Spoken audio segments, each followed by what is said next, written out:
దేవునికి స్తోత్రంలో దేవుని బిడ్డలారా అంతా క్షేమంగా ఉన్నారండి.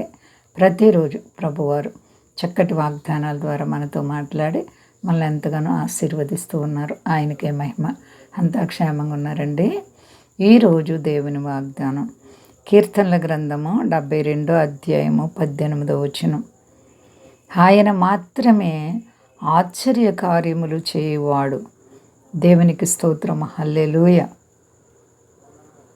ఏండి, ఆశ్చర్యకరుడు మన ప్రభు అయిన క్రీస్తు వారు. ఆయన మాత్రమే. మన దేవాతి దేవునికి మనం భయభక్తులు కలిగి ఉంటే ఎన్నో అద్భుతమైనటువంటి మేలులు మనకు చేయబోతున్నారు. మన దేవుడు ఎంత శక్తివంతుడు, సర్వాధికారి అయిన దేవుడండి. ఏండి, దేవుడికి అసాధ్యం లేదు. మరి అబ్రహాముతో దేవుడు అంటున్నారు, నేను సర్వశక్తి కలిగిన దేవుడను. యాకోబుతో అంటున్నారు, నేను సర్వశక్తి కలిగిన దేవుడను. మన దేవుడు సర్వశక్తి కలిగిన దేవుడు కాబట్టి ఆయనపై ఆధారపడితే ఆయన ఒక్కడ మాత్రమే, ఆయన మాత్రమే ఆశ్చర్యకార్యములు చేసే దేవుడు. ప్రియ సహోదరి సహోదర, ఏ సమస్య నిన్ను కృంగచేస్తుంది, ఏ ఇబ్బంది నిన్ను ఇబ్బంది పెడుతుంది, దేవునికి మనము భయము భక్తి విశ్వాసం కలిగి లోబడినప్పుడు ఆయన మాత్రం నీ జీవితంలో వింత కార్యాలు చేయగలరు. నా ప్రియమైన సహోదరి సహోదరా, దేవుని బిడ్డగా జీవిస్తున్నామా? యేసు ప్రభు యొక్క నామం శక్తివంతమైన నామం, బలమైన నామం.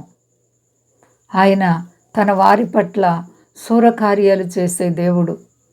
ఎంత గొప్ప దేవుడో చూడండి. ఆయనపై ఆధారపడాలి, ఆయనను మనము ఆశ్రయించాలి. నీవుంటే నాకు చాలు ప్రభు అని ఆయన వెంబడించాలి, ఆయన బిడ్డగా జీవించాలి. శాశ్వతమైన ప్రేమతో నిన్ను ప్రేమిస్తున్న దేవునికి భయపడుతున్నావా? నా ప్రియమైన సహోదరి సహోదరా, ఆయన మాత్రమే నీ పట్ల ఆశ్చర్య కార్యాలు, ఎన్ని అద్భుతాలు నీ జీవితంలో ప్రభు చేశారో ఒకసారి లెక్క పెట్టుకొని చూడు. ఆశ్చర్య కార్యాలు చేసే దేవుడు. ఎలాంటి పరిస్థితి అయినా ప్రార్థన ద్వారా జరగలేనిది లేదండి. ప్రార్థనే మన ఆయుధం, ప్రార్థనే మన బలం.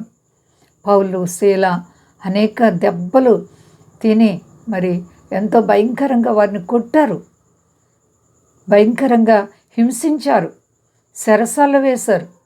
వారు ఇబ్బంది పడలేదు. ఏ దేవుడు ఎందుకు ఇలా చేసావు అని అనలేదు. వారు అర్ధరాత్రి వేళ కీర్తనలు పాడుచు ప్రార్థించగానే వారి పట్ల దేవుడు నేనున్నానని నిరూపించుకొని ఆశ్చర్యకార్యం చేసి అక్కడ భూకంపాన్ని కలగజేసి వారున్న చెరసాల పునాదులు కదిలి అందరు బంధకాలు ఊడిపోయాయి. ఎంత అద్భుతం, ఎంత ఆశ్చర్యకార్యం. నీ ప్రభు నీ జీవితంలో కూడా వింత కార్యాలు చేయగలరు. దేవుని బిడ్డ, విశ్వాసాన్ని కాపాడుకో. నీ ప్రభు నీ మీద దృష్టి నిలిపి నీ పట్ల అద్భుతాలు చేసే దేవుడు కాబట్టి ఎవరు భయపడకుండా అంతా క్షేమంగా ఉన్నారండి. ప్రార్థించుకుందాం. ప్రేమ నమ్మకమైన మా తండ్రి, గొప్ప దేవుని, ఎంత గొప్ప దేవుడు తండ్రి. నీపై ఆధారపడిన వారిని ఎప్పుడు విడవలేదు, విడువని ఎడబాయినని వాగ్దానం చేసిన దేవుడు. నా బలమా నీకు వందనాలు. మా దేశాన్ని, దేశ నాయకులను కాపాడండి, సర్వ ప్రజలను కాపాడండి.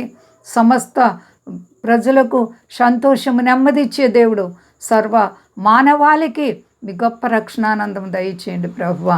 మీ దాసులను కాపాడండి. విదేశ స్వదేశాలు ప్రతి బిడ్డలను కాపాడండి. కష్టాలు, బాధలు, ఆయా వ్యాధులు, సమస్యల్లో ఇబ్బందుల చేత నలిగిపోతున్న ప్రతి బిడ్డకు యేసు నామములో విడుదల కలుగును గాక. అందరికీ క్షేమాన్ని ఇచ్చి మహిమ పొందు ప్రభువా. నీ చల్లని చూపులతో ప్రపంచాన్ని ఆదరించండి, మహిమ పొందు. శక్తి గలేసేనామని అడుగుచున్నాను తండ్రి. ఆమేన్. అందరికీ వందనాలండి. మా కొరకు పరిచయ కొరకు అందరూ ప్రార్థించండి. ప్రభువారు మిమ్ములను, మీ బిడ్డలను, మీ కుటుంబాలను దీవించి ఆశీర్వదించును గాక. ఆమేన్.